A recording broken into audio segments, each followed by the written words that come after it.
What's up, y'all? How y'all doing? So today I'll be reviewing the Roccat Burst Pro.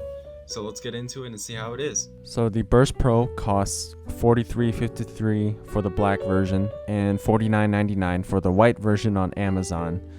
And on their website, it costs $49.99 for both of the colors. Here's the packaging.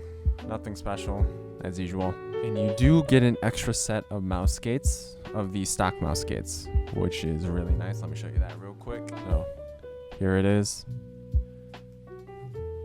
It is very solid, but you may find there's very, very small amounts of creak when you squeeze it.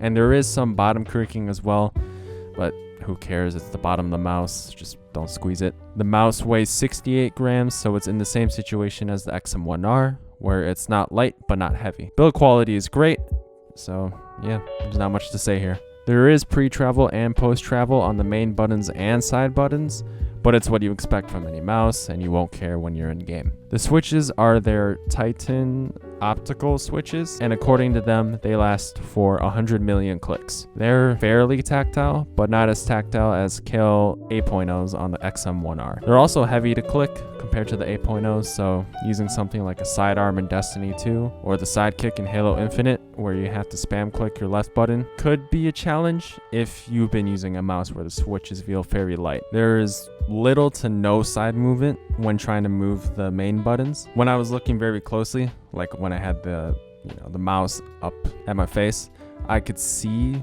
the left main button moving side to side, but it was so small. It's minimal. So you're not gonna notice it in game, and you're just not gonna notice it at all in general. The side buttons are S tier.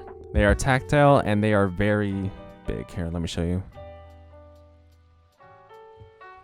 In Destiny, I have my grenade and melee set to my side buttons, and when I need them, it's very easy to access them. The scroll wheel feels light and the steps are tactile, which is the perfect combination in my opinion. And the audio feedback is the same volume as the XM1R, and the scroll wheel click feels tactile. So let me give you a sound test of the main buttons, the side buttons, and the scroll wheel click.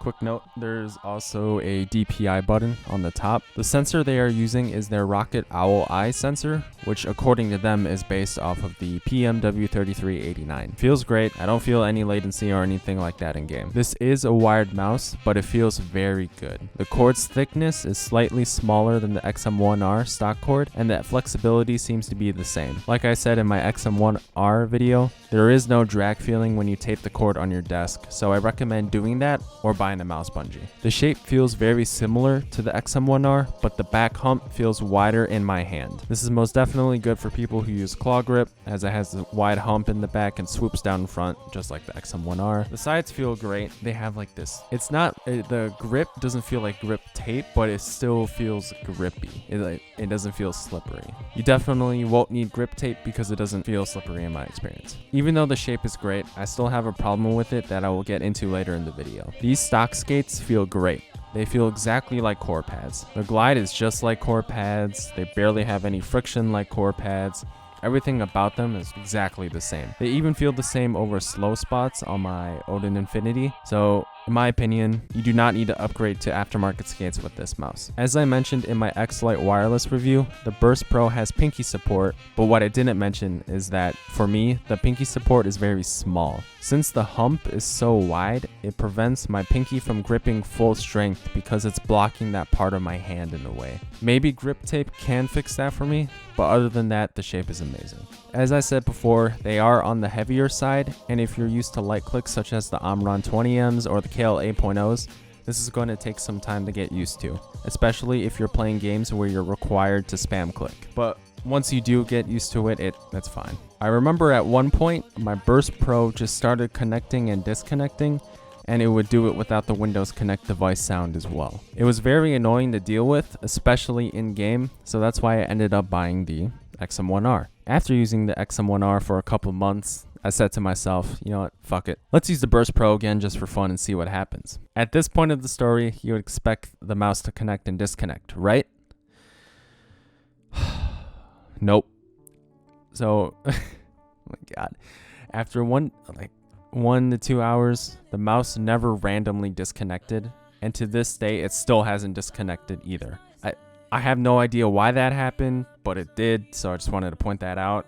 So I bought the Burst Pro with the intent of not having to upgrade within the next 5 years, right? Only after 5 months did it start randomly connecting and disconnecting. And then, of course, when I buy a new mouse, it works again.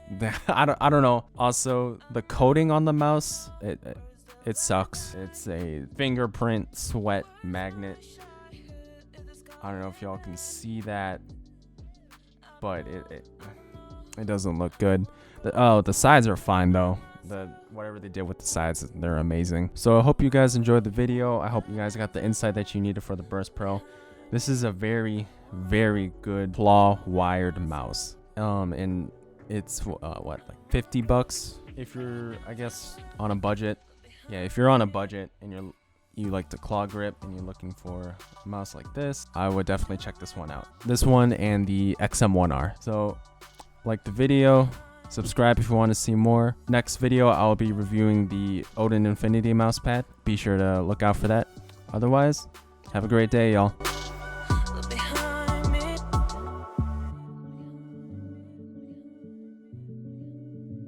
Behind